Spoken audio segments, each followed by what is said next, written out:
Assalamualaikum warahmatullahi wabarakatuh. Innal hamdalillah nahmaduhu wa nasta'inuhu wa nastaghfiruh wa na'udzu billahi min shururi anfusina wa min sayyiati a'malina. Man yahdihillahu fala mudilla lahu wa man yudlil fala hadiya lahu. Asyhadu an la ilaha illallah wahdahu la syarika lahu wa asyhadu anna Muhammadan abduhu wa rasuluh. Qala Allah Ta'ala fi kitabihil karim, ya ayyuhalladzina amanu taqullaha haqqa tuqatih wa la tamutunna illa wa antum muslimun. Amma ba'd.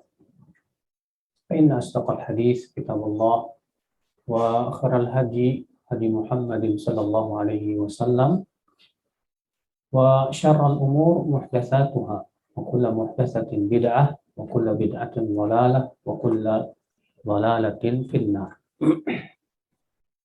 Saudaraku seiman, kita insyaallah beberapa hari lagi, 1 hari atau 2 hari lagi ya, kita akan menjelang sebuah bulan yang sangat mulia sekali, yaitu bulan Ramadan. Bulan yang sangat istimewa bagi orang-orang yang mengharapkan kehidupan akhirat saja. Bulan yang penuh dengan ampunan Allah Azza wa Jalla. Di mana Ramadan hakikatnya, saudaraku, adalah kasih sayang Allah kepada kita. Kenapa? Kenapa saya katakan bahwa Ramadan itu kasih sayang Allah kepada kita?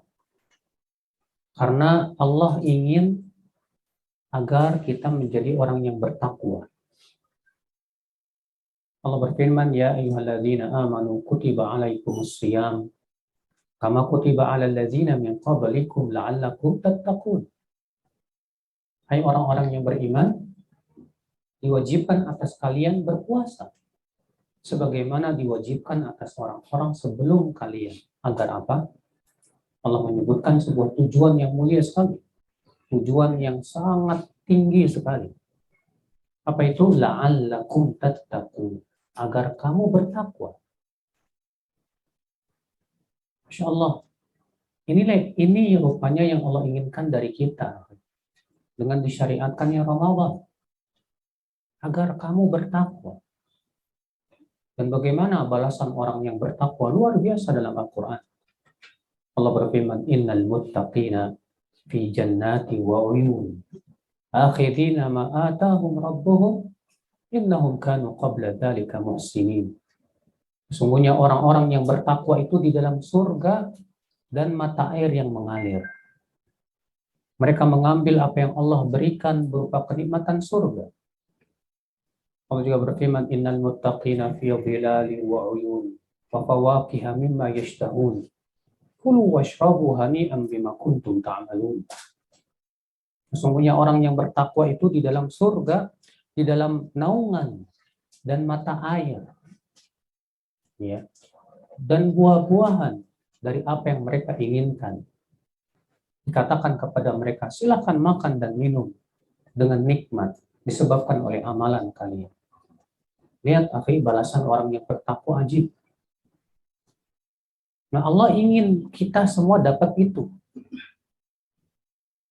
Allah ingin kita bisa masuk surga. Bisa mendapatkan kenikmatan-kenikmatan itu. Maka Allah syariatkan bulan Ramadan. Maka Islam,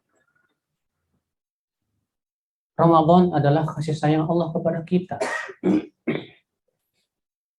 Kenapa? Karena Allah ingin gugurkan dosa-dosa kita. Allah tahu, ya, kita semua manusia pasti banyak berbuat dosa, ya tidak? Nah, Nabi bersabda, kullu bani Adam khata'. Setiap anak Adam pasti banyak bersalah. Allah ingin dengan bulan Ramadan ini Allah ampuni dan gugurkan dosa-dosa kita. Rasulullah bersabda, man shoma Ramadhana imanan wa ihtisaban ghufira lahu ma taqaddama min dhanbi. Siapa yang siam Ramadan karena iman dan berharap pahala, akan diampuni dosa-dosanya yang telah lalu. Bayangkan, Masya Allah. puasanya kita saat di bulan Ramadan, itu saja sudah menggugurkan dosa-dosa kita yang telah lalu. Waman qama ramadhana imanan wahtisaban ghufira lahu ma taqaddama min dhanbi. Dan siapa yang qiyam Ramadan, itu salat malam di bulan Ramadan karena iman dan berharap pahala, akan diampuni dosa-dosanya yang telah lalu. Subhanallah. Salat tarawihnya kita saja sudah menggugurkan dosa. Waman qama lailatal qadri imanan wahtisaban ghufira lahu ma taqaddama min dhanbi.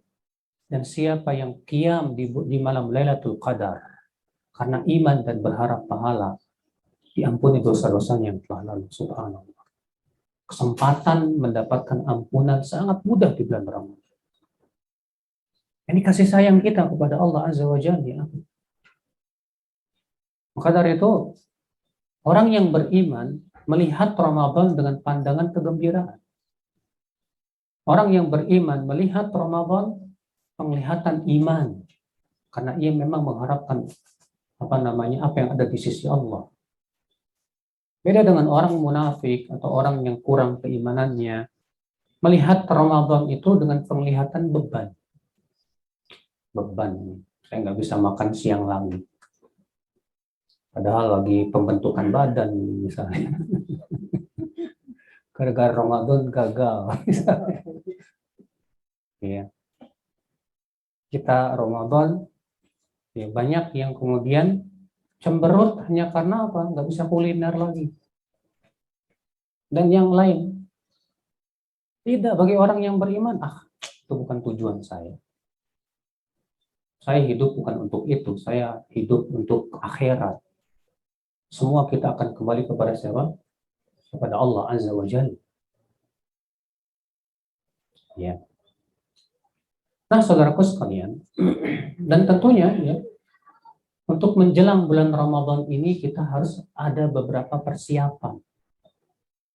Persiapan yang harus kita siapkan menuju bulan Ramadan. Walaupun persiapan kita cuma sehari atau 2 hari lagi, tidak mengapa.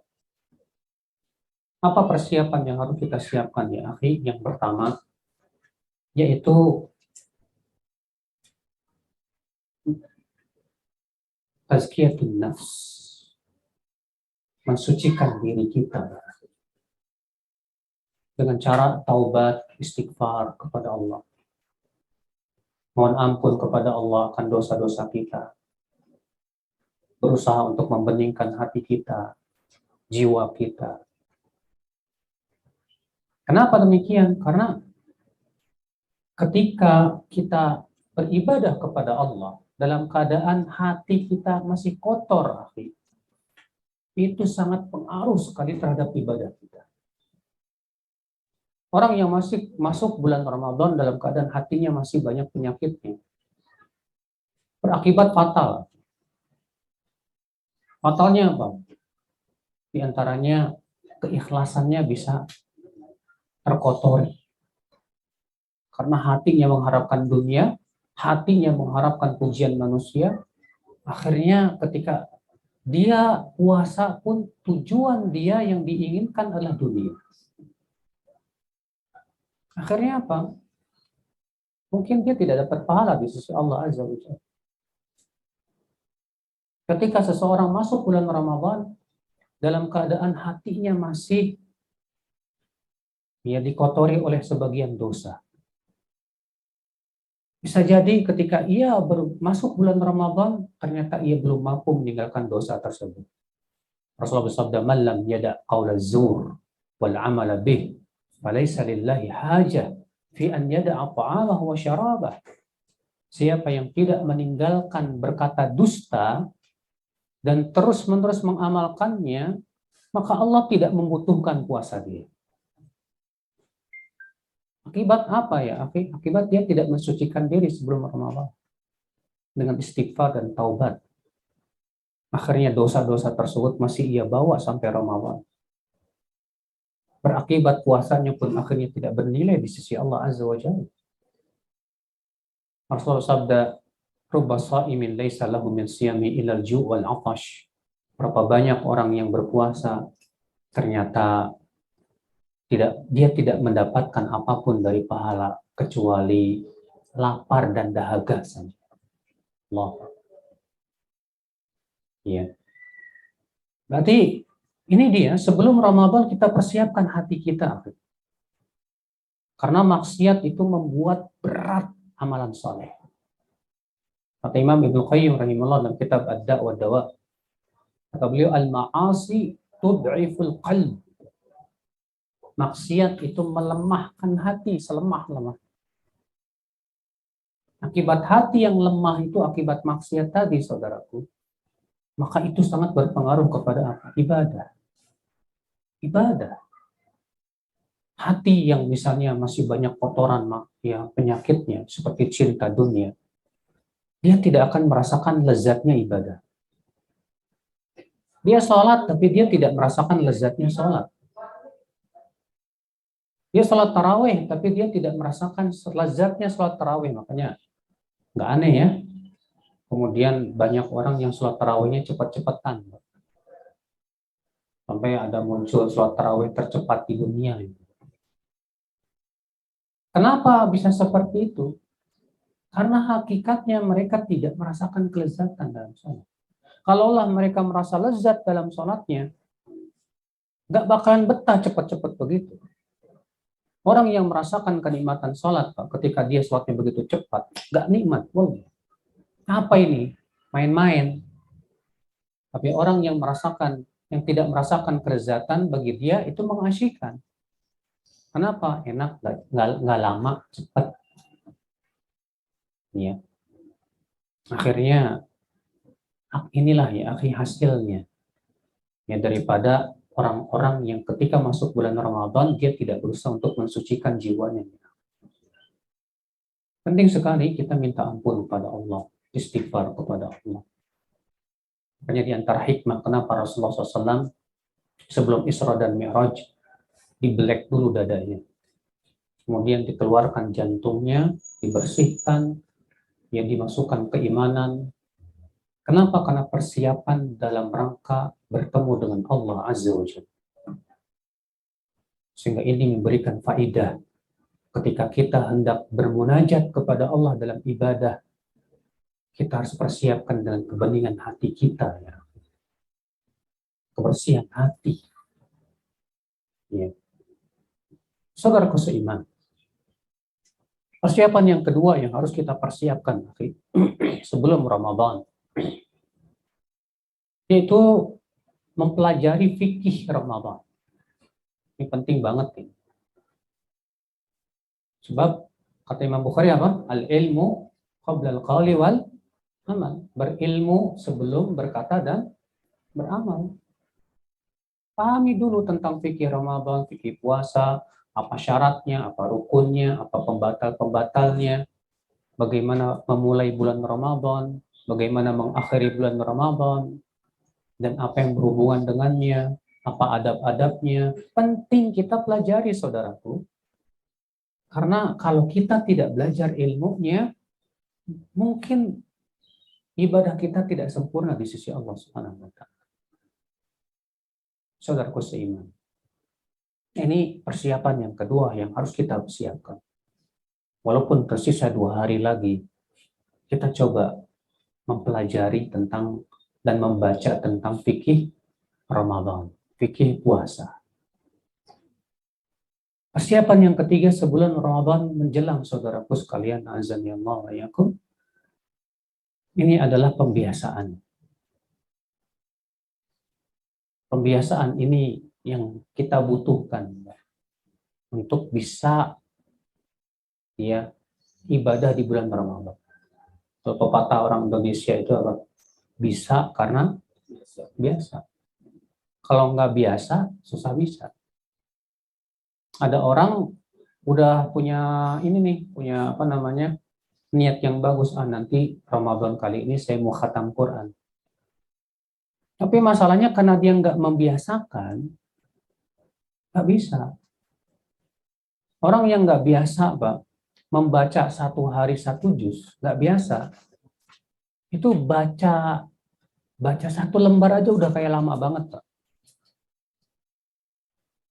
Allah, Allah, Allah, Allah, Allah, masalah, masya Allah, Allah, masalah.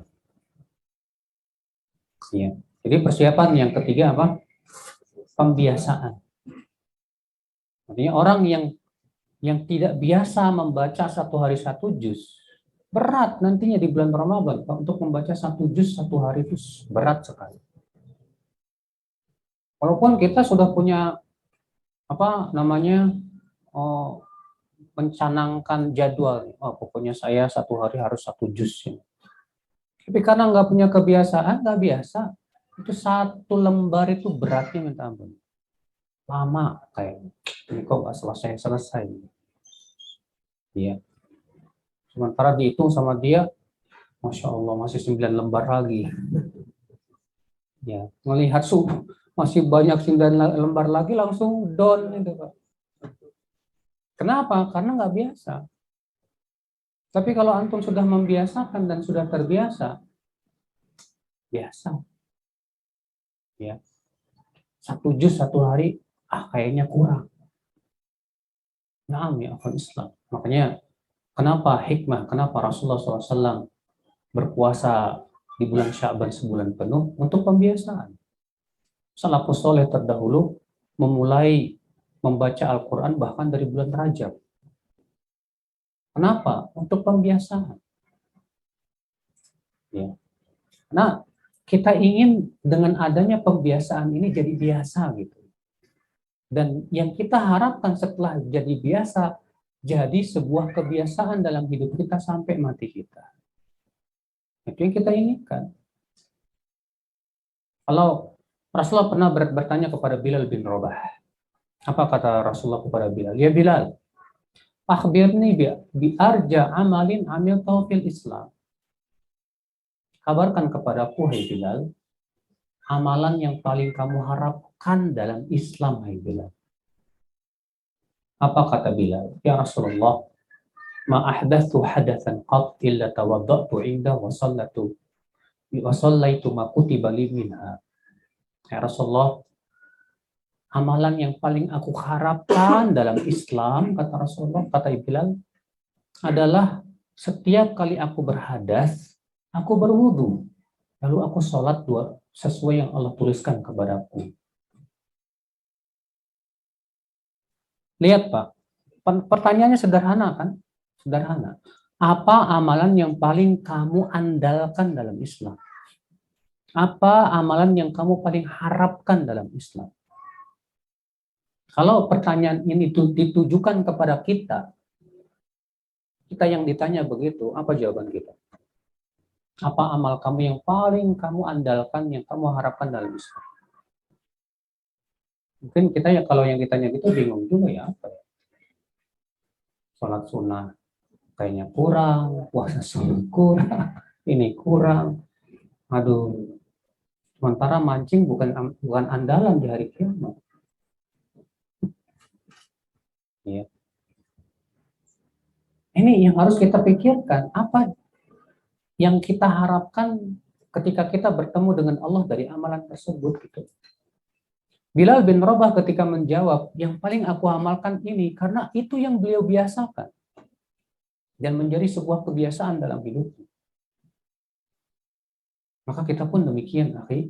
Kita ingin punya kebiasaan yang kita jadi kebiasaan hidup kita sampai meninggal kita. Walaupun amal itu sedikit, tapi jadi kebiasaan luar biasa. Iya. Nah, ini ya Islam pembiasaan supaya jadi bisa dan kemudian jadi kebiasaan sampai mati kita. Itu yang kita inginkan. Iya. Kemudian yang keempat, persiapan bulan Ramadan ya Islam azan yang mau walikum. Yaitu mempersiapkan fisik dan harta.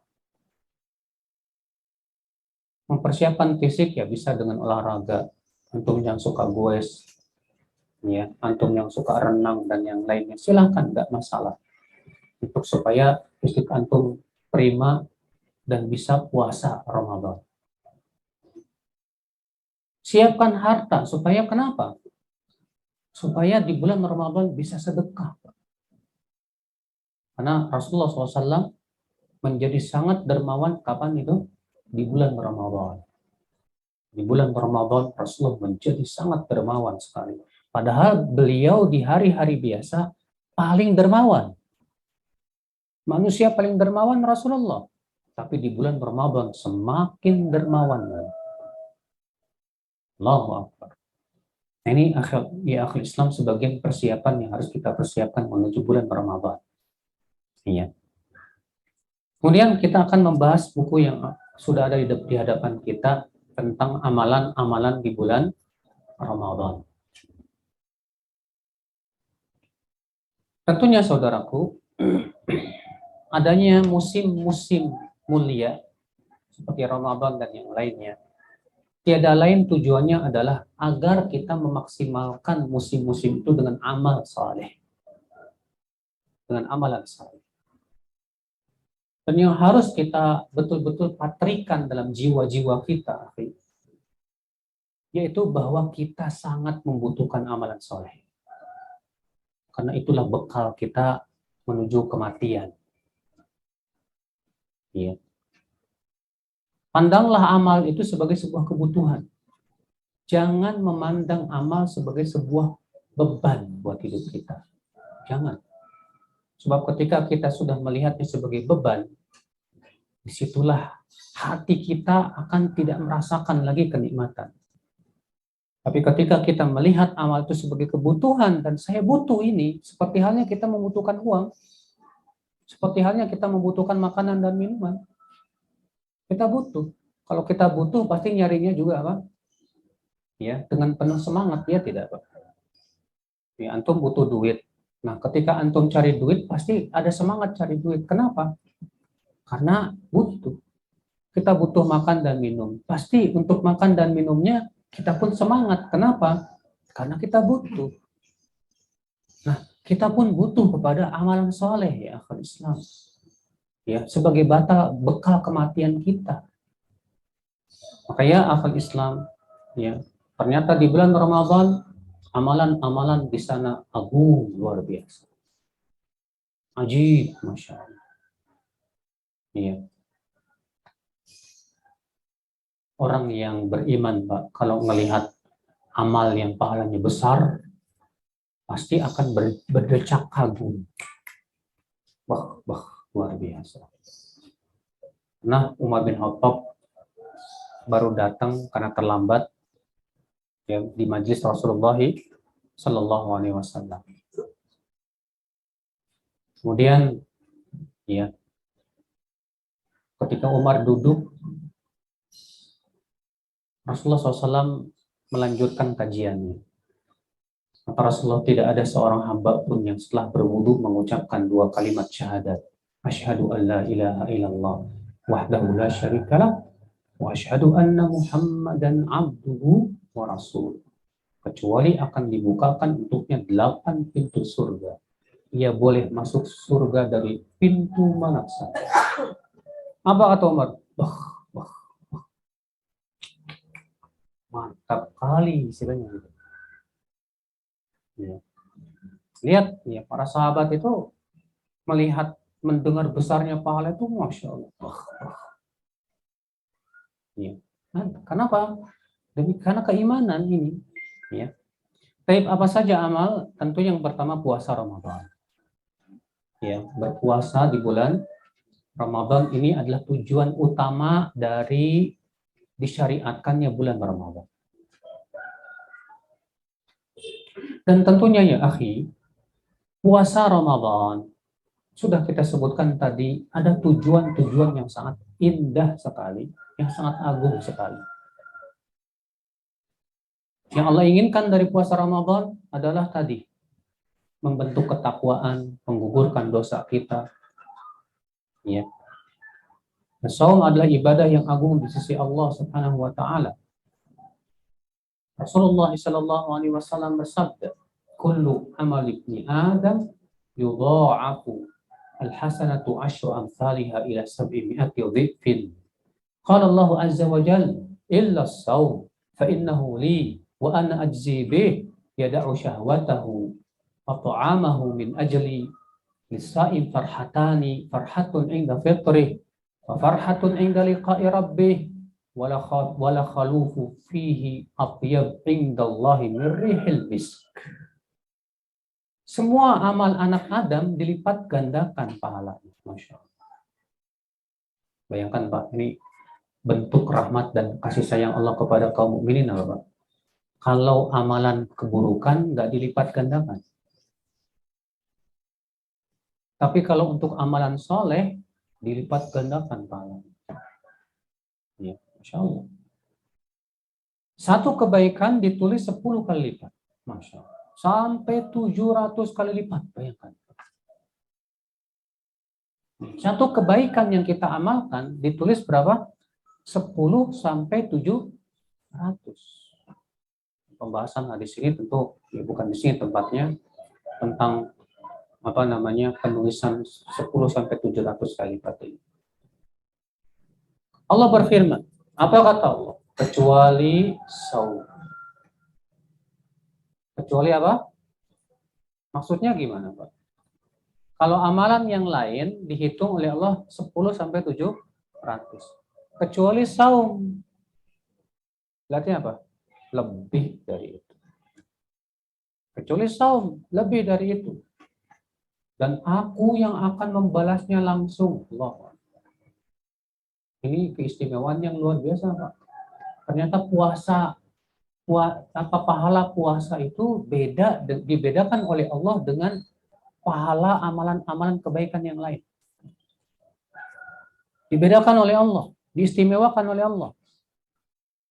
Nah, Allah tegas mengatakan, Rasulullah mengatakan di situ, setiap amal kebaikan ditulis 10 sampai 700 kali lipat. Allah berfirman, kecuali saum.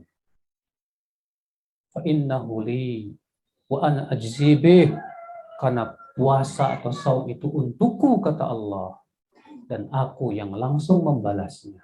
Allah. Ajib nggak Pak? Luar biasa. Iya. Makanya dalam hadis yang lain Rasulullah bersabda apa?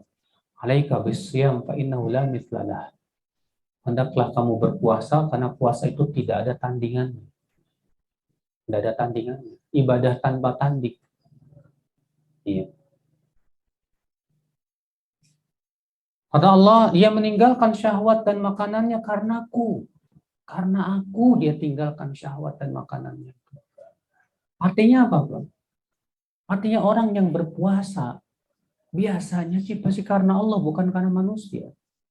Karena kata para ulama, puasa itu ibadah sir, ibadah rahasia. Orang bisa saja memperlihatkan kepada kita dia puasa. Ya tidak? Iya. Ternyata dia nggak puasa. Tapi ketika dia berpuasa, ketika tidak ada orang pun dia nggak berani makan. Bukankah itu menunjukkan bahwa puasa itu memang betul-betul hanya untuk siapa? Allah Azza wa Jalla. Bukan untuk karena apapun yang lain. Walaupun terkadang ada juga ya niat orang berpuasa macam-macam ya. Ada yang niat tujuan puasa buat diet. Ya. Saya ini orangnya cepat gemuk Ustadz, jadi kalau berpuasa enak, saya bisa diet terus. Kalau niatnya kayak gini yang terbesar nih bahaya nih Pak. Ya. Jangan sampai itu yang menjadi tujuan utama dalam berpuasa. Kemudian apalagi keistimewaan puasa, Pak? Masya Allah. Kata Rasulullah, orang yang berpuasa mendapatkan 2 kegembiraan. 2 kegembiraan. Yang namanya manusia kan mencari kegembiraannya, nggak Pak? Semua kita pengen gembira, Pak. Pengen bahagia. Semua kita itu. Ya.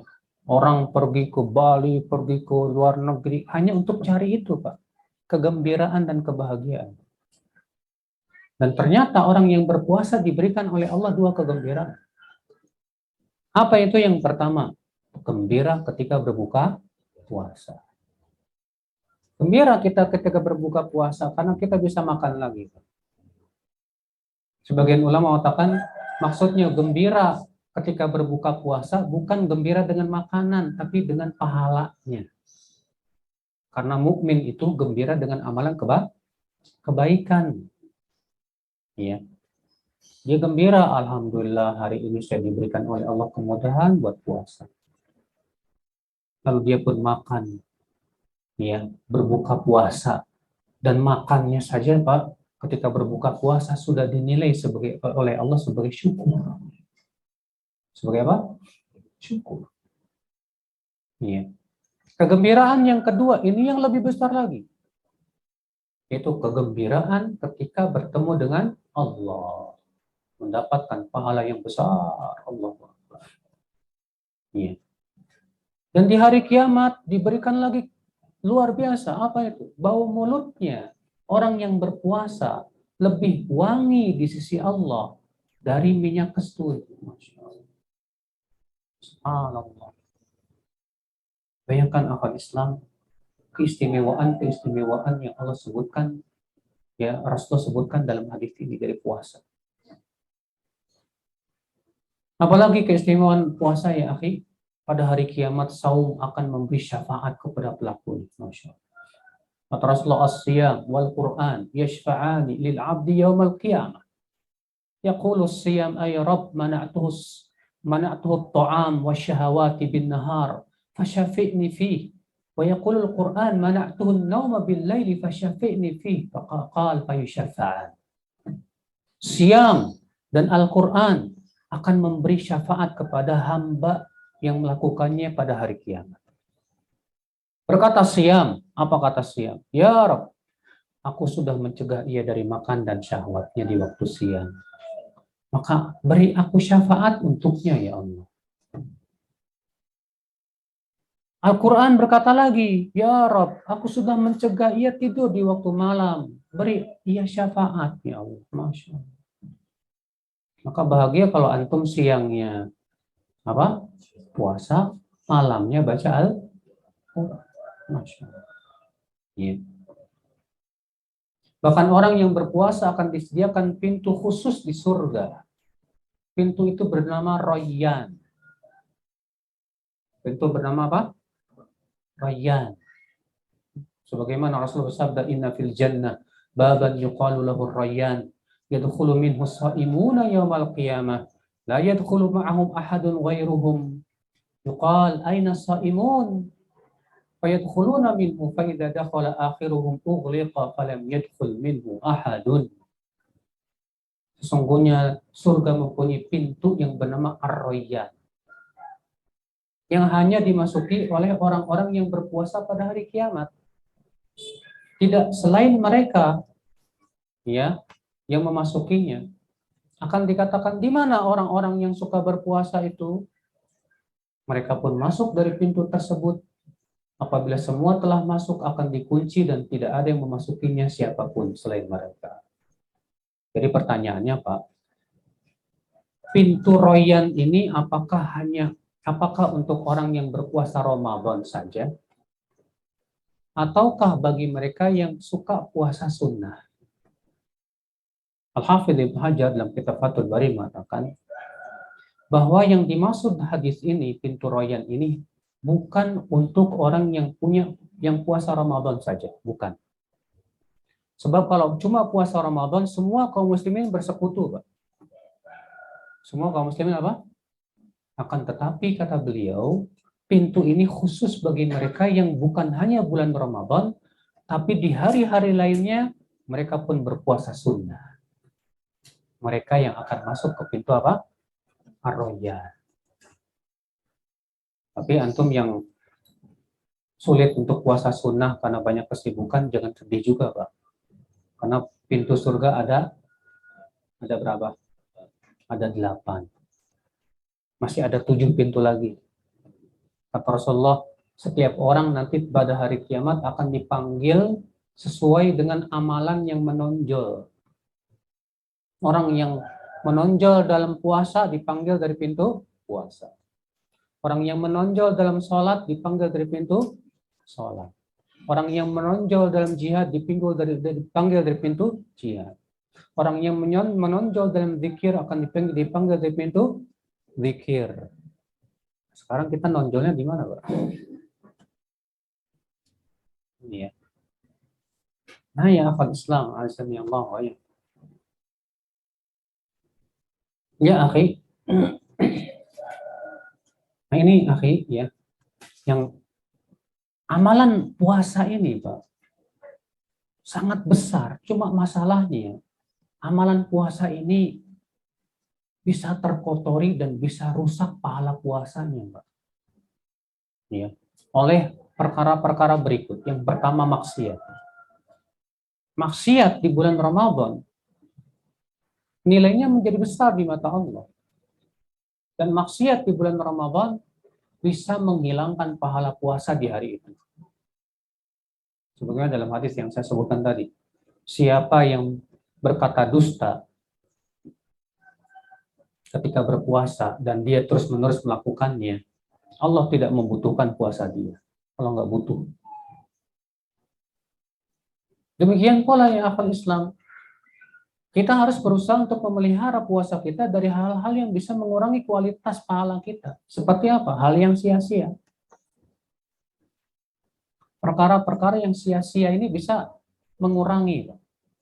Bagaimana Ibnu Khuzaimah meriwayatkan, laisa siyam minal akli wasyurb, innama siyamu minal lagwi warrafath. Ya, bukanlah saum itu sebatas menahan diri dari makan dan minum. Akan tetapi, saum adalah menjauhi perkara yang sia-sia dan kata-kata yang kotor, kata-kata yang tidak baik.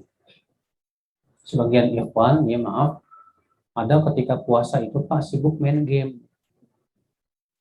Katanya ketika ditanya, kenapa kamu kok puasa sibuk main game?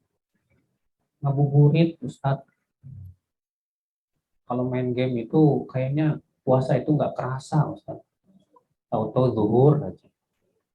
Tahu-tahu asar aja. Kita katakan ya, akhi, puasa bukan untuk itu tujuannya, akhi. Iya.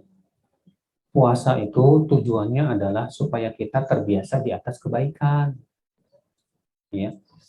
Jadi yang lebih baik gimana dong? Yang lebih baik adalah kata Syekh Abdul Razak dalam kitab beliau yang berjudul Fiqhul Adiyati wal Azkar, fikih doa dan zikir. Amalan yang terbaik adalah amalan yang paling banyak zikir padanya kepada Allah.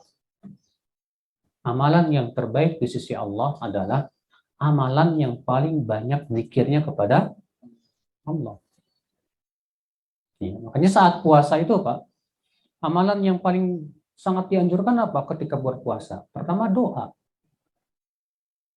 Karena doa orang yang berpuasa mustajab. Kata Rasulullah sallallahu da'awat mustajabat. Ada 3 doa yang diijabah oleh Allah. Di antaranya apa? Da'watus sha'im. Doa orang yang sedang berpuasa. Yang kedua, memperbanyak zikir. Subhanallah, alhamdulillah, la ilaha illallah, Allah. Kalau antum bisa baca Quran saat puasa, Masya Allah, alhamdulillah. Ya. Nah, ini saudaraku seiman. Azani Allah. Ya. Ini amalan yang pertama. Amalan yang kedua, qiyam Ramadan. Qiyam Ramadan. Apa itu? Yaitu sholat di malam hari bulan Ramadan. Rasulullah bersabda, man qama Ramadana imanan wa ihtisaban ghufira lahu ma taqaddama min dzambi. Siapa yang qiyamul lail di bulan Ramadan karena iman dan berharap pahala, akan diampuni dosa-dosa yang telah lalu. Akhi, keutamaan ini didapat bagi orang yang berjamaah maupun sendirian.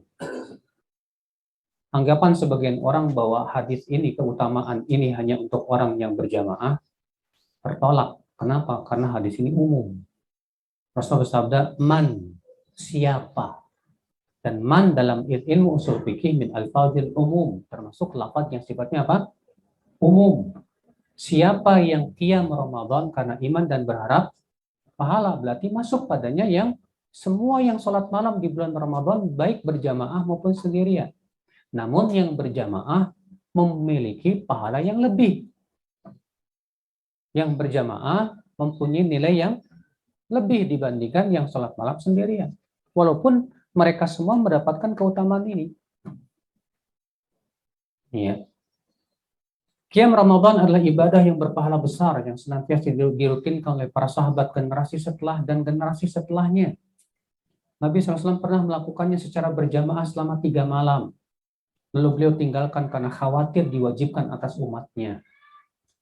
Imam Abdul Razak meriwayatkan dalam musannafnya dengan sanad yang sahih kepada Aisyah, ia berkata, "Shalla Rasulullah SAW lailatan fi syahri Ramadan fil masjid wa ma'ahu nasun.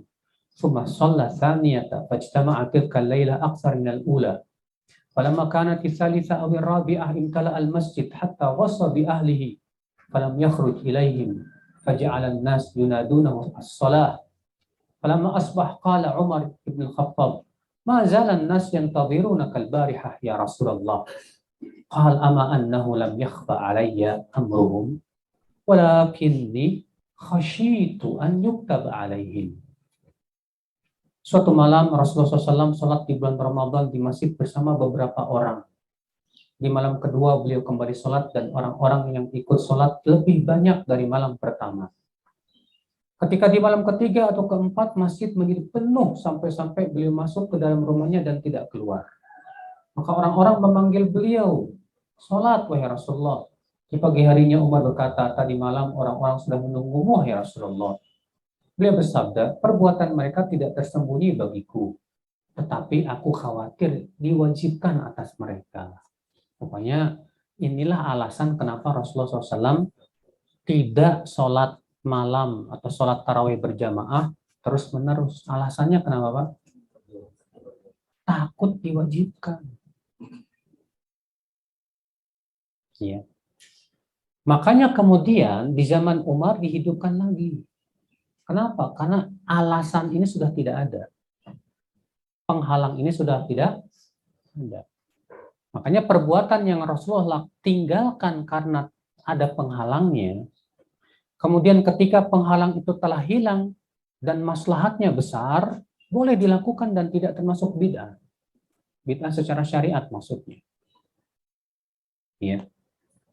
Adapun perkataan Umar ketika mengadakan kembali sholat tarawih, beliau berkata, "Nikmatil bid'atu hadhihi." Sebaik-baik bid'ah ada ini. Maksudnya bid'ah secara bahasa, bukan bid'ah secara apa?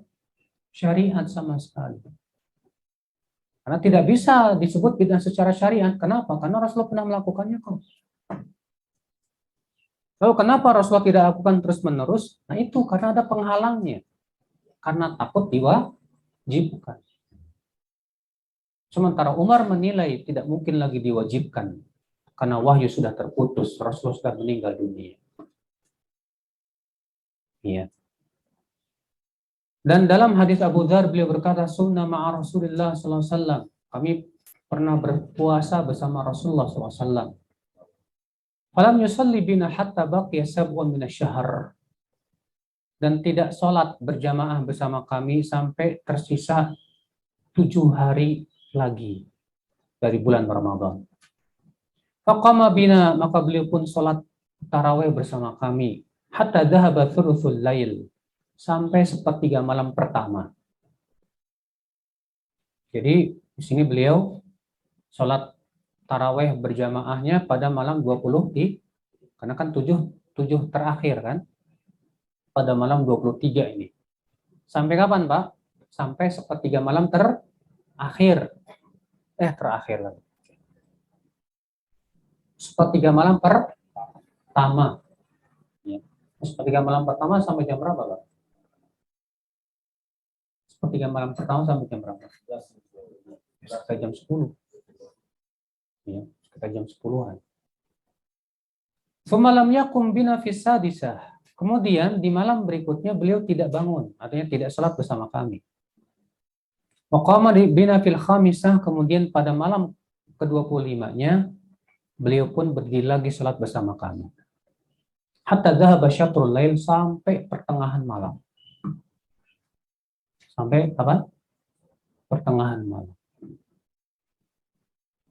Faqulna lahu, lalu kami berkata kepada Rasulullah, "Ya Rasulullah, law nafaltana baqiyata lailatina." Hai Rasulullah, bagaimana kalau sisa waktu ini kita gunakan lagi untuk sholat sunnah? Masya Allah. Nah, sahabat semangatnya luar biasa. Udah sholat sampai pertengahan malam minta tambah. Kalau kita ada imam sampai sholatnya pertengahan malam, lama amat sih. Ya, besok-besok masjid kosong, Pak. Nggak ada yang. Ini sahabat malah minta tambah. Yang menunjukkan, Masya Allah, luar biasa. Kekuatan ibadah mereka. Apa kata Abu Dzar, ya Rasulullah, bagaimana kalau engkau tambah lagi? Kita sisa malam ini untuk kita gunakan sholat malam lagi. Apa kata Rasulullah, innahu man qama ma'al imami hatta yansarifa kutiba lahu qiyamul lailah. Kata Rasulullah, sesungguhnya siapa yang sholat malam bersama imam sampai selesai imam, akan ditulis untuknya sholat semalam suntuk. Masya Allah. Thumalam yusalli bina hatta baqiyat thalathu minasyahr. Kemudian Rasulullah tidak sholat bersama kami sampai tersisa 3 hari. Shalla bina fi tsalitsah, maka beliau pun sholatlah mengimami kami di malam 27 ini. Di malam 27. Wada'a ahlahu, dan memanggil keluarganya, wanisa'ahu, dan istri-istrinya semuanya supaya ikut sholat. Faqama bina hatta takhawwafna al-falah. Beliau pun terus sholat sampai kami khawatir nggak bisa sahur. Allahu Akbar. Beliau terus berdiri sholat sampai kami khawatir nggak sahur. Saking panjangnya sholat Rasulullah.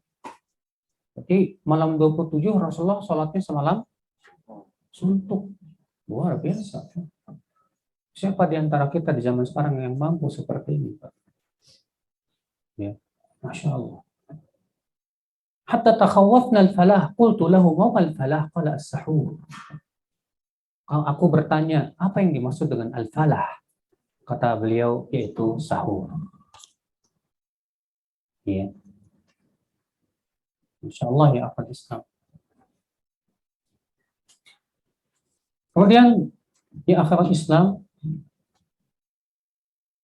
Imam Bukhari meriwayatkan juga dalam sahihnya dari hadis Abdurrahman bin Al-Qari, dia berkata, kharajtu ma'a Umar ibn Khattab radhiyallahu anhu lailatan fi Ramadan ila al-masjid. Aku keluar bersama Umar bin Khattab di malam bulan Ramadan ke masjid. Fa idzan nasu auza'un mutafarriqun.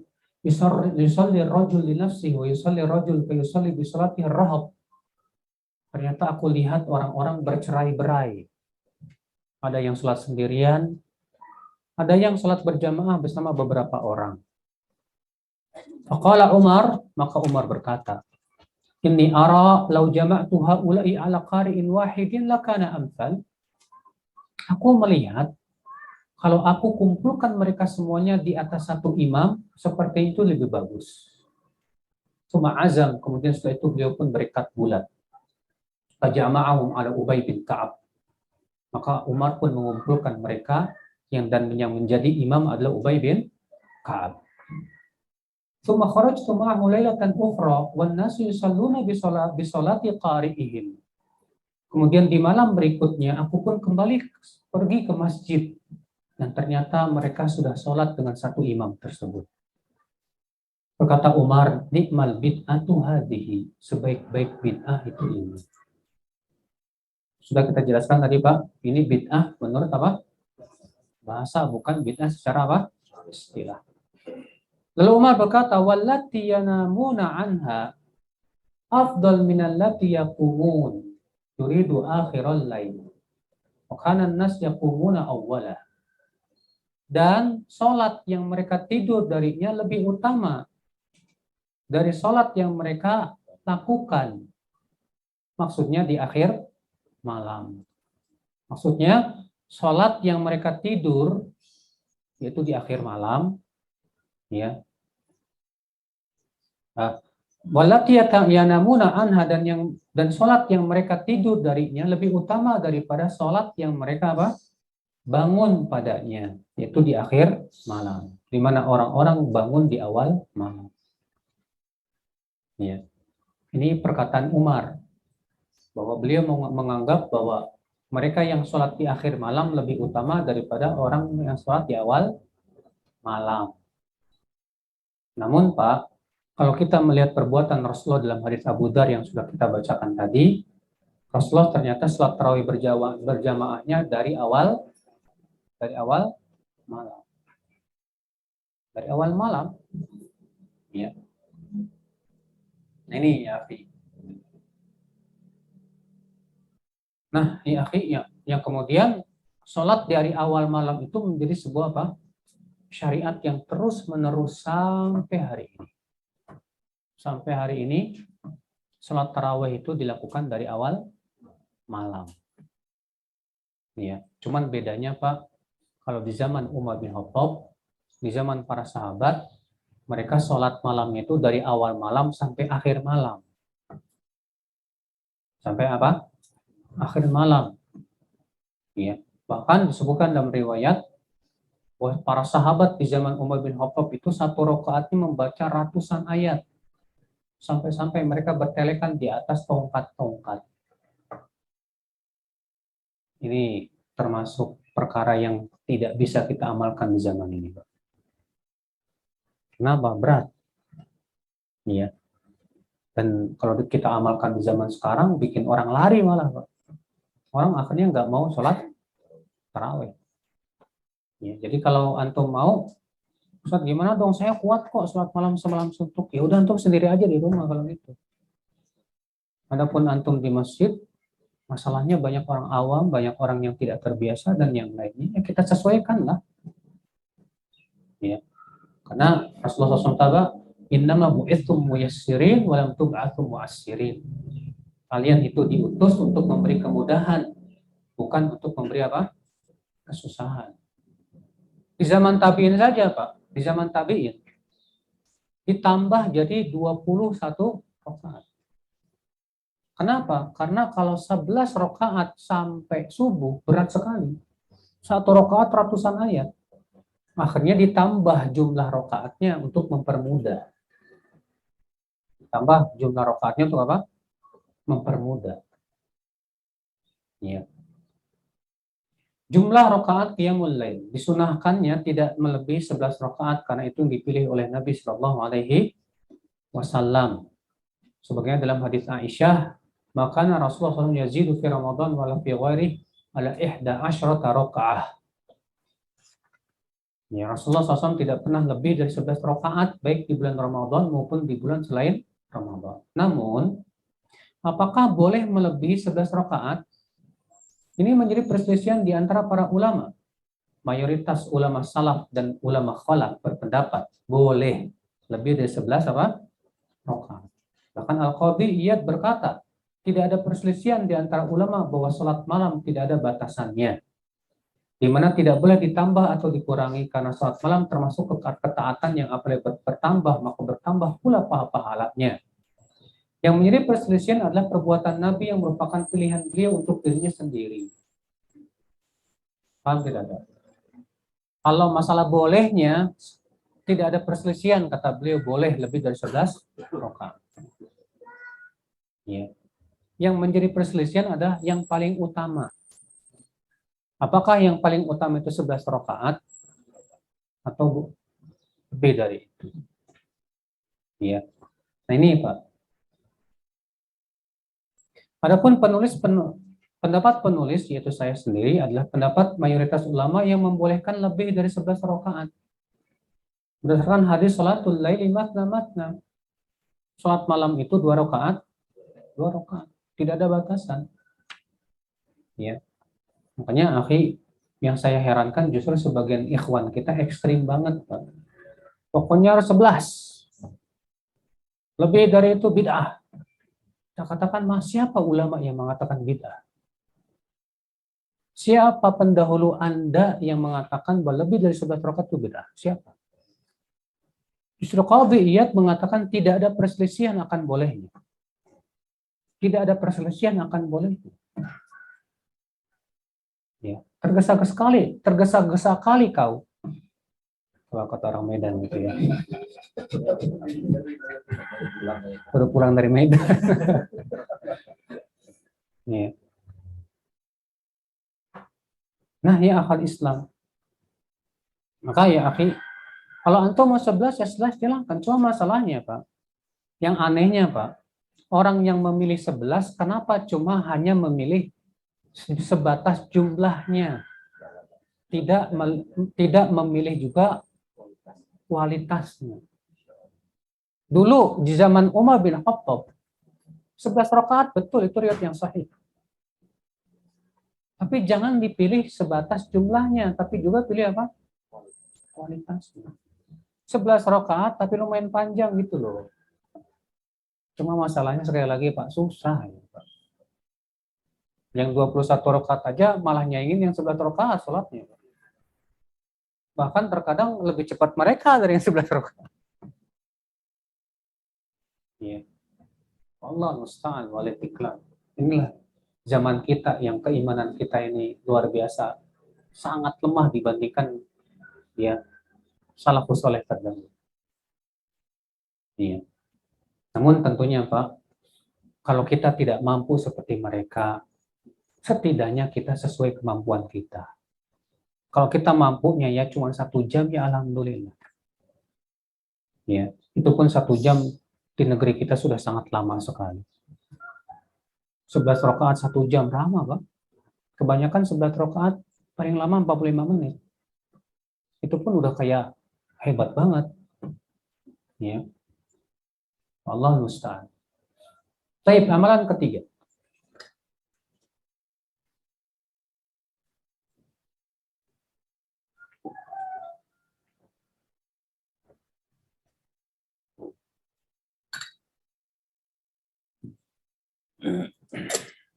Tadarus Al-Quran.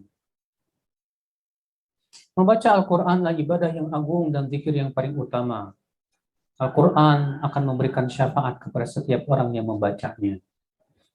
Rasulullah bersabda, "Iqra'ul Quran fa innahu ya'ti syafi'an li ashabihi yaumil qiyamah."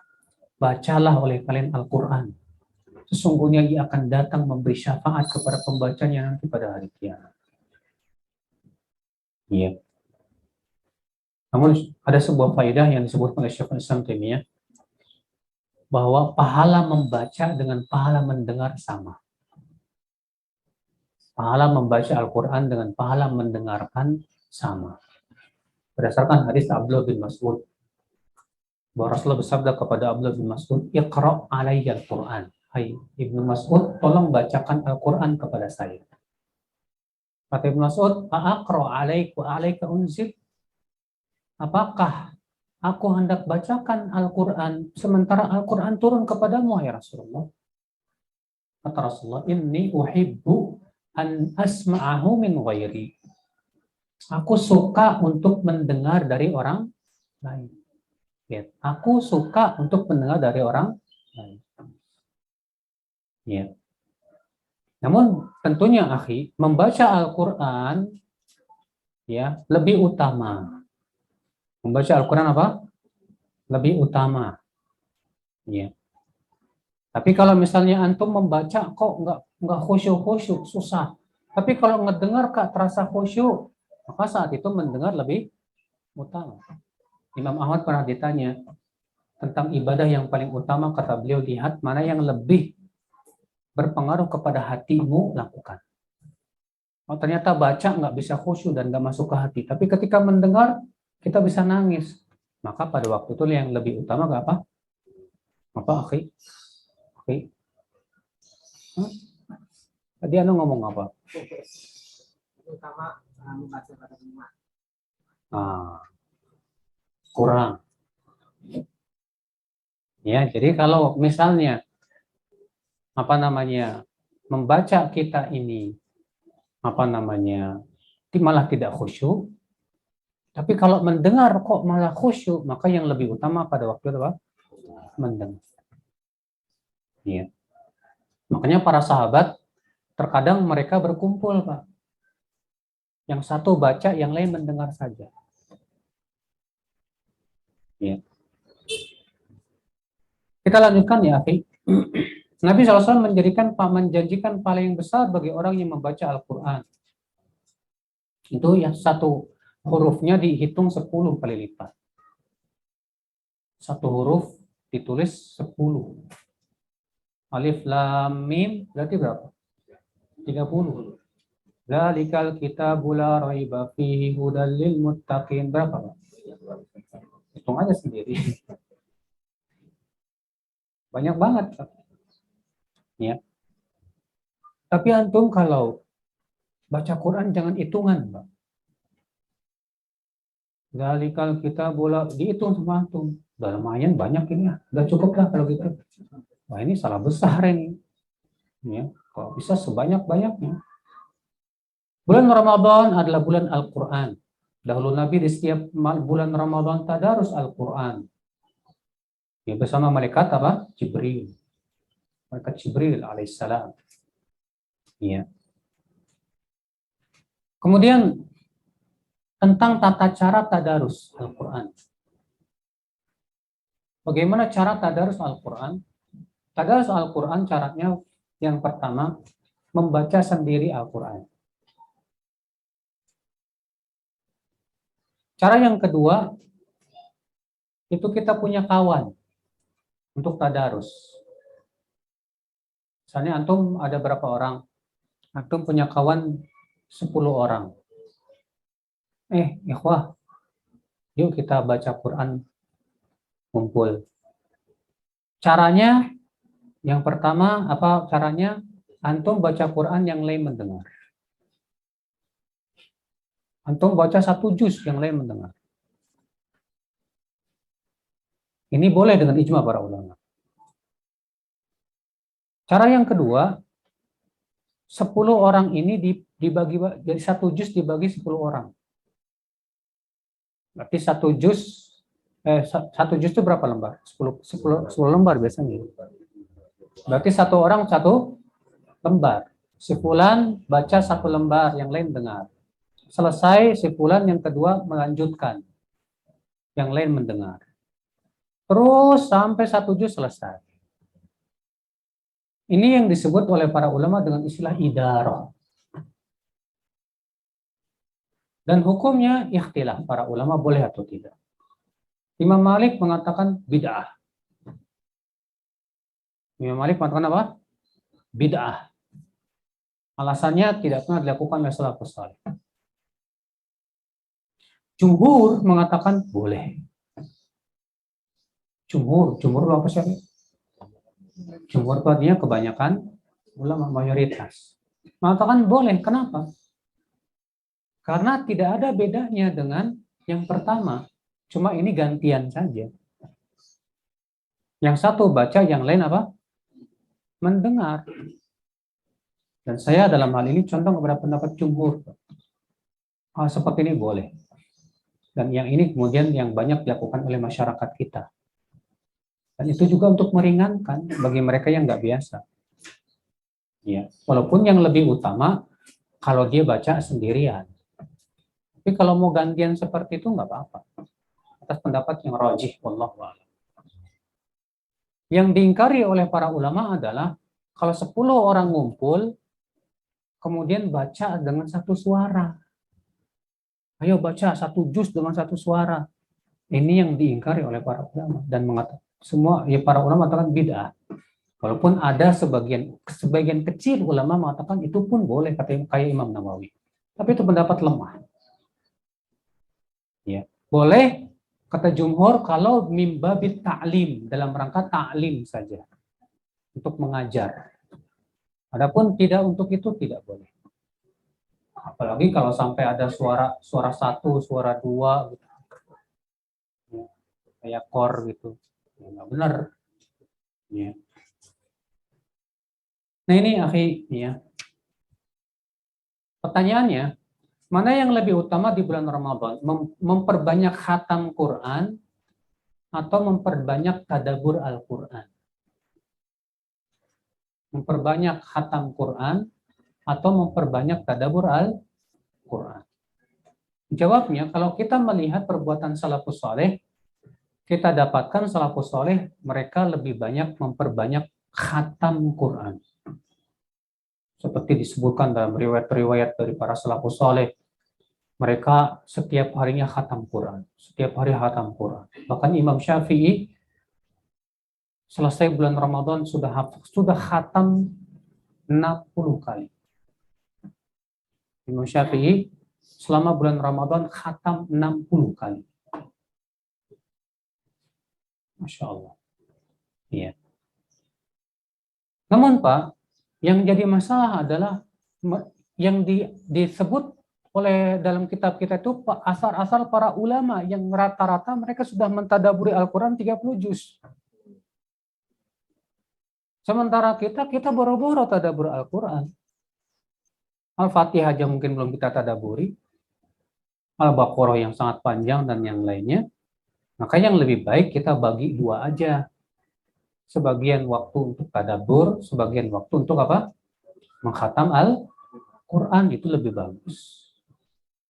Kenapa? Karena Allah memerintahkan dalam Al-Quran untuk mentadaburi Al-Quran. Allah mengatakan, afala yatadabbaruna Al-Quran. Tidakkah mereka mentadaburi Al-Quran? Ya. Amalan yang keempat.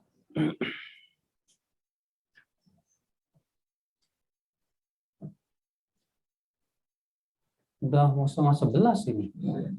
Sementara kita mau Jumatan ya. Baru amalan keempat. Masya Allah. Memperbanyak sedekah. Memperbanyak apa? Sedekah. Kenapa Ramadan Rasulullah lebih dermawan dibandingkan dengan bulan-bulan yang lain? Al-Hafidz Ibnu Rajab menyebutkan beberapa hikmahnya. Kenapa di bulan Ramadan kita sangat dianjurkan banyak apa? Sedekah. Pertama, di halaman 32 itu ya. Bertepatan dengan waktu yang mulia, di mana amalan dilipat gandakan pahalanya apabila bertepatan dengan waktu yang mulia. Kedua, membantu orang yang berpuasa, sholat malam dan berzikir dalam ketaatan mereka. Sehingga orang yang membantu ini mendapatkan pahala seperti orang-orang yang dibantu. Ketiga, Allah sangat dermawan kepada hambanya di bulan Ramadan dengan memberikan kepada mereka rahmat, ampunan, dan kemerdekaan. Ya. Maka kita pun berusaha dermawan kepada hamba-hamba Allah yang lainnya. Keempat, menggabungkan puasa dan sedekah adalah sebab yang memasukkan seseorang ke dalam surga. Ya.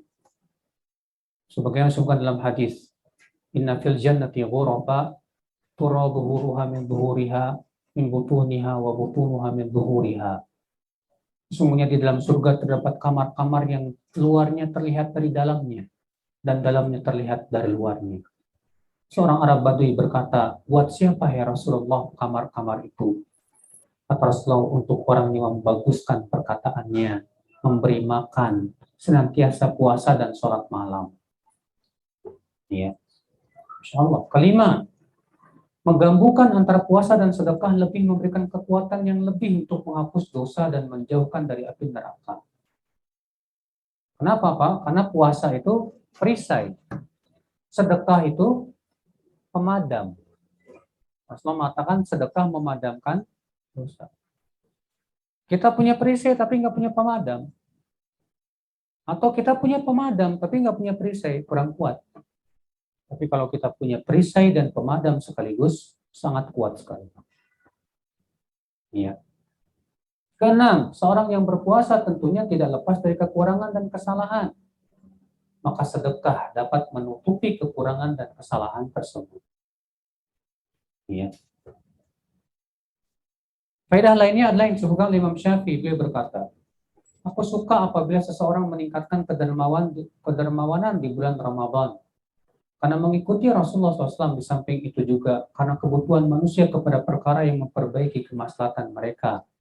Dan karena banyak manusia yang disibukkan dengan berpuasa dari mencari nafkah. Nah, ya.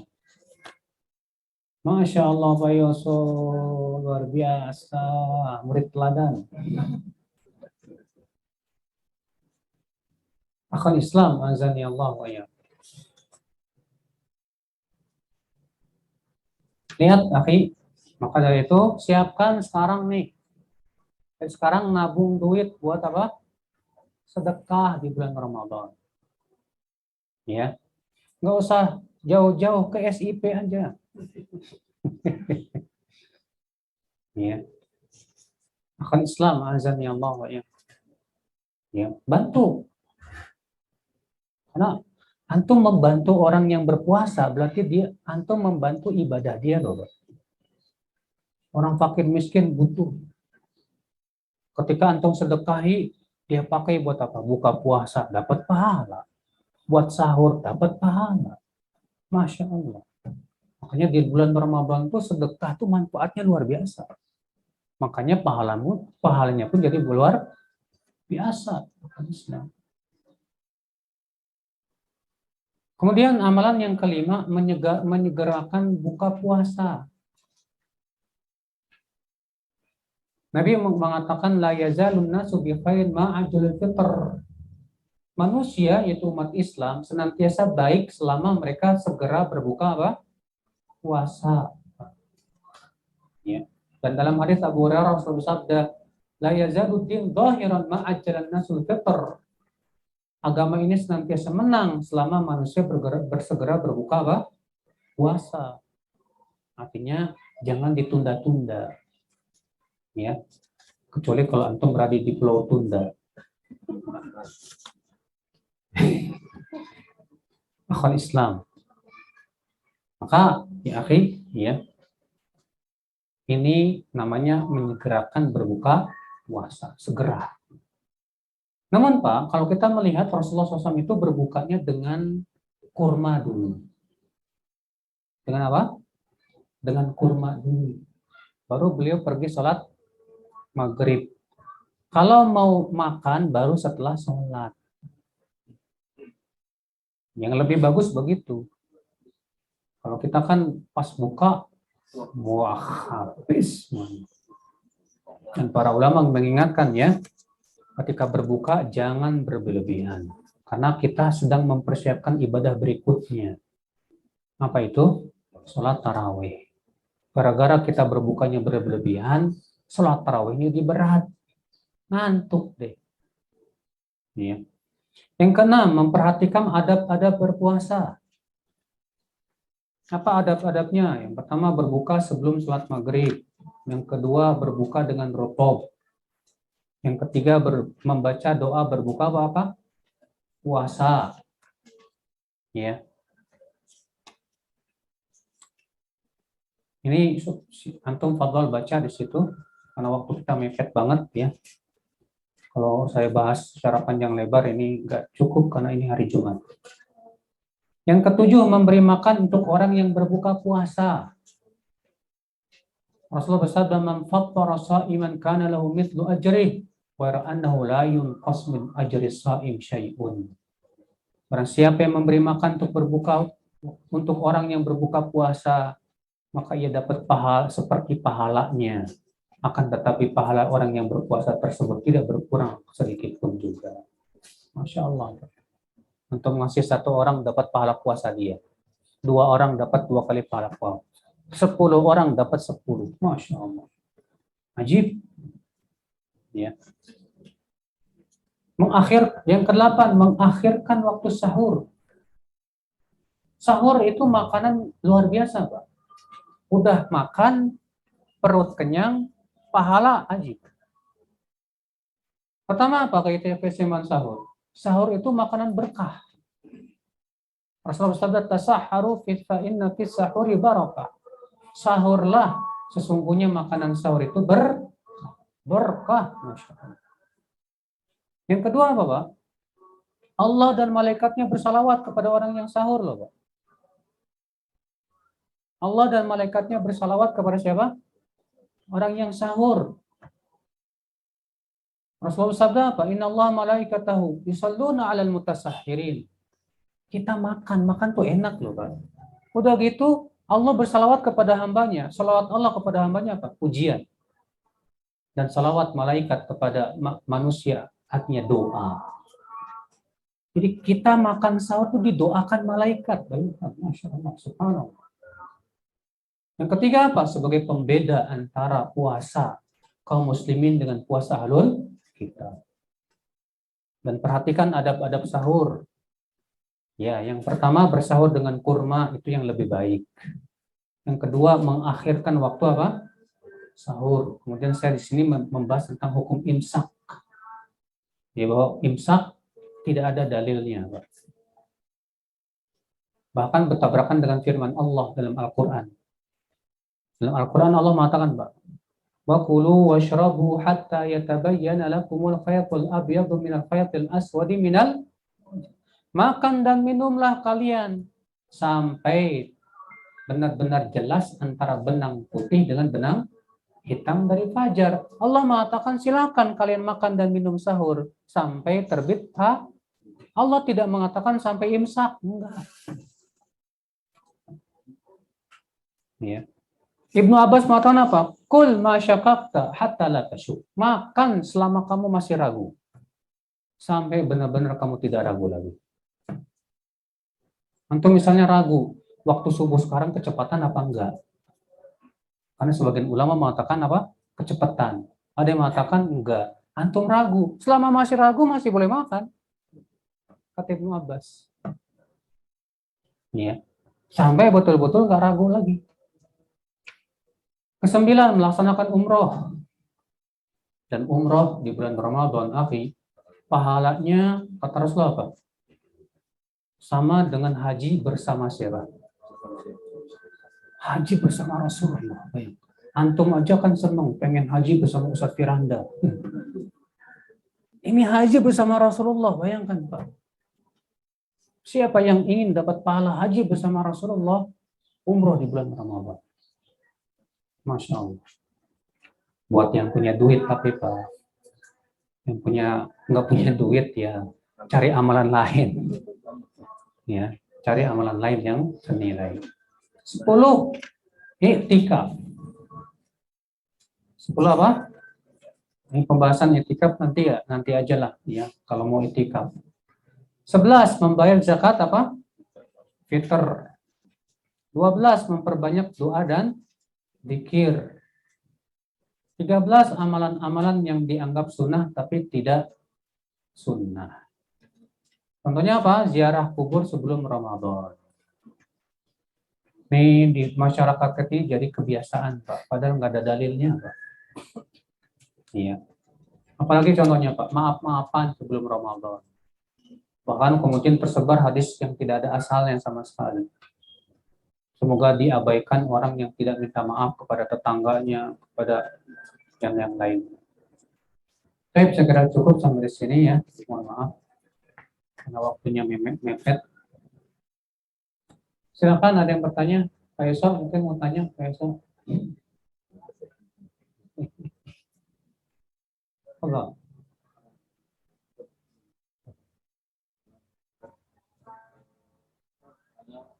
Karena di zaman sekarang ini yang dilakukan bahwa kita ada jamaah yang biasa sholat tarawih dengan yang 11 rakaat, kemudian dia ikut berjamaah di suatu masjid yang memang melakukan 23 rakaat, kemudian di rakaat yang ke-8 dia mundur keluar, mungkin dia mulai diterima di luar. Ada orang yang ikut sholat tarawih 23 rakaat atau 21 rakaat di masjid. Lalu di pas 8 rakaat mundur, witir sendirian di rumah. Bagaimana hukumnya? Pertama, dia tidak dapat keutamaan sholat bersama imam semalam suntuk. Yang kedua, yang difatwakan oleh Syekh bin Baz dan yang lainnya, dia sudah memecah belah kaum muslimin. Yang menyebabkan akhirnya kaum muslimin yang lain ikut-ikutan pulang.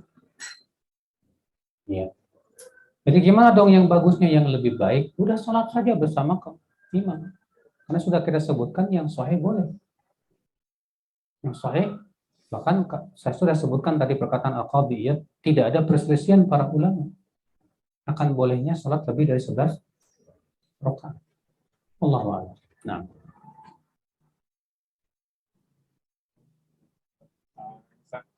Terkait dengan sedekah, kalau misalkan ada ya, kata sedekah tapi bulan Ramadan, oh nanti dari panitia bisa nggak misalkan disampaikannya sebelum Ramadan terutama siapa itu apakah kalau misalkan kita turutin, karena kita tahu ini kita mau turutin apa kita tunda aja sampai Ramadan gitu. Karena kita kan berharap Sedekah. Ya sedekah. Kita kan berharap mendapatkan keutamaan sedekah juga. Tanya ke dia, dibagikannya kapan, Pak? Bagikannya sih itu Kalau dibagikannya pas Ramadan, nggak masalah. Kan yang terpenting adalah pas pembagiannya. Yang terpenting pas pembagiannya, disitulah kita dapat pahala. Selama masih ditahan, kita belum dapat pahala. Tapi ketika sudah dibagikan, kita dapat pahala.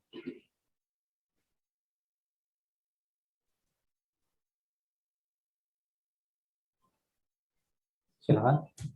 Ustaz, karena ada dua pertanyaan. Yang pertama berkaitan dengan tadi model membaca Al-Quran. Tadi disebutkan ada 3. Dan ada model yang pernah Anda temukan, yaitu saat khataman Al-Quran.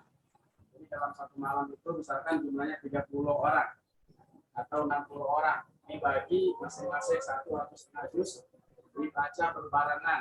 Jadi biar masing-masing mulai, ada yang mulai dari juz 1, yang kedua mulai dari juz 2, jadi dibaca bareng-barengan. Nanti selesai bareng dalam 1 atau 2 jam itu 30 juz. Maka itu Ini jelas perbuatan yang tidak pernah dilakukan salafus saleh. Enggak ada. Ya. Maka yang seperti ini wallahu a'lam, kalau dia meyakini bahwa itu disyariatkan, ya, setiap malam khatam Al-Quran, mana dalilnya? Ya Rasulullah dan para sahabat. Ya. Siapa ulama yang mendahului mereka dalam hal ini, terutama ulama salaf? Kalau tidak ada contohnya, ngapain kita harus disibukkan dengan hal seperti itu? Allah. apakah ada perbedaan dari sisi keutamaan seseorang misalkan yang melaksanakan qiyamul lail dengan memakai mushaf dan tanpa mushaf? Imam Nawawi berpendapat bahwa membaca di mushaf lebih utama dibanding ketika sholat. Ketika tarawih, apakah boleh sambil melihat mushaf? Bagi imam ya, bukan bagi makmum tidak disyariatkan. Kalau imam misalnya nggak hafal Quran, kemudian si imam baca dari mushaf. Ada riwayat yang sahih dari Aisyah, bahwa Aisyah di bulan Ramadan diimami oleh budaknya. Dan si budak tersebut mengimami sambil melihat mushaf. Sambil melihat apa? Mushaf. Maka dari itu, ya, di sholat sunnah boleh, adapun di sholat wajib tidak boleh. Demikian Allah. Tentang fenomena tarawih dua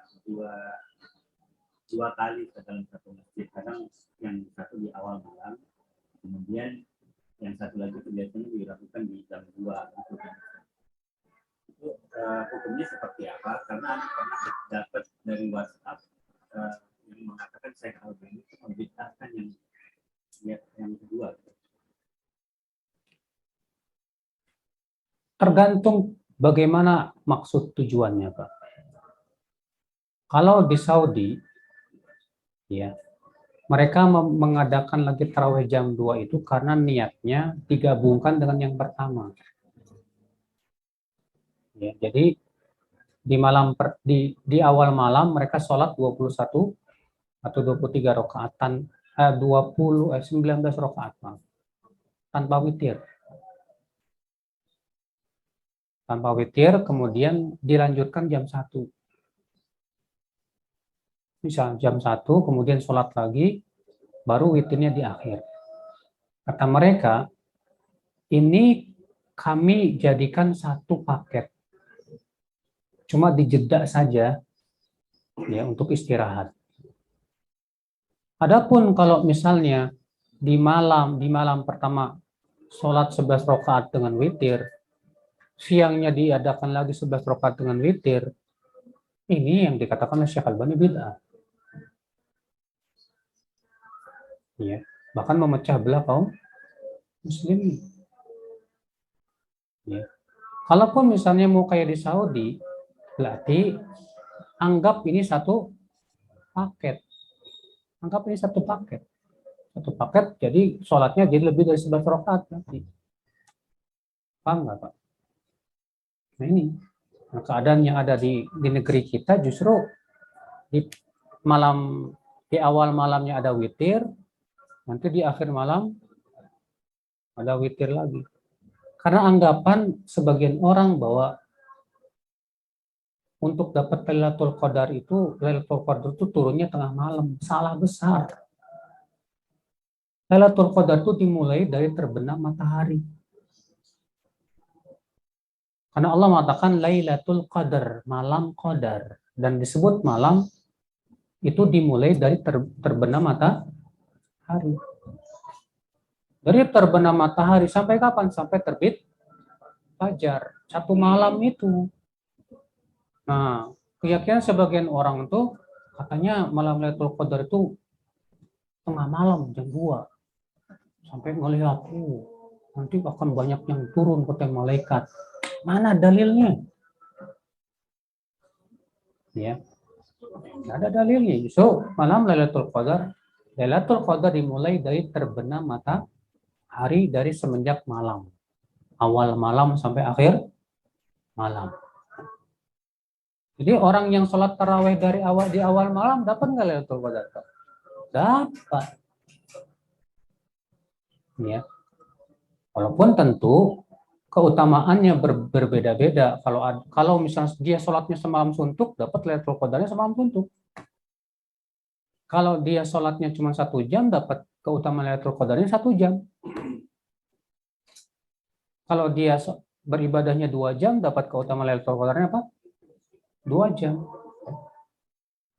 Ya. Cuma Pak, yang kayak ginian jangan disampaikan kepada orang yang malas. Begitu ya? Iya. Nanti kalau saya terasa terawih dapat Lailatul Qadar dong. Udah, kalau gitu cukuplah kalau gitu. Yang penting udah dapat. Padahal kan maksud tujuannya adalah bersungguh-sungguh ibadah di malam itu. Ya, demikian. Apa?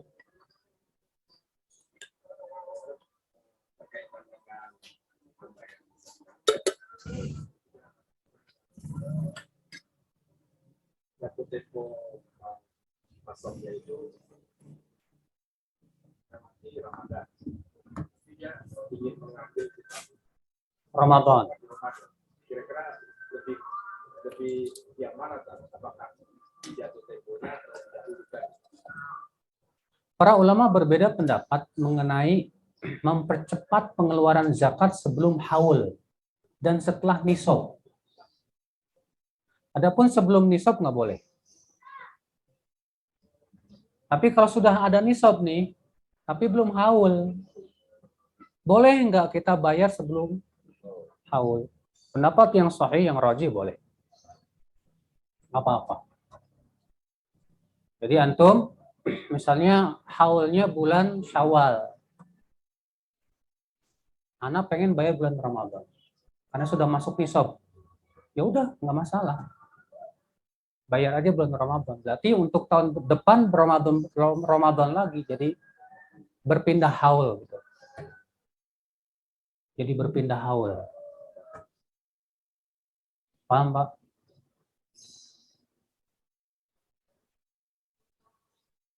Sudah ya? Nggak ada lagi? Oke. Semoga yang saya sampaikan bermanfaat. Ya, karena kita juga persiapan untuk sholat Jumat. Wabillahi taufiq. Assalamualaikum warahmatullahi wabarakatuh.